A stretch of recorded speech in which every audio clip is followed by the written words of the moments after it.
মেহেরপুরে পুলিশের অভিযানে ফেনজিডিল সহ স্কুল শিক্ষক আটক। মেহেরপুরের গাংনীতে পুলিশের অভিযানে 15 বোতল ফেনজিডিল সহ একজন স্কুল শিক্ষককে আটক করেছে গাংনী থানা পুলিশ। আজ বৃহস্পতিবার 12 ডিসেম্বর উপজেলার বামন্দি ইউনিয়নের নিশিপুর পশ্চিমপাড়া থেকে স্বপন আলীকে আটক করে।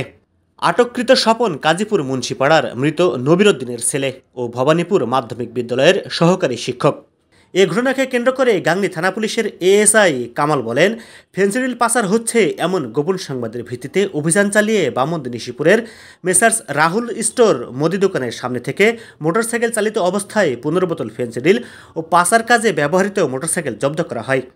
গাংনী থানার ভারপ্রাপ্ত কর্মকর্তা বানী ইসরাইল বলেন, আটককৃত স্বপনের বিরুদ্ধে মামলা দায়েরপূর্বক আদালতে প্রেরণ করা হয়েছে।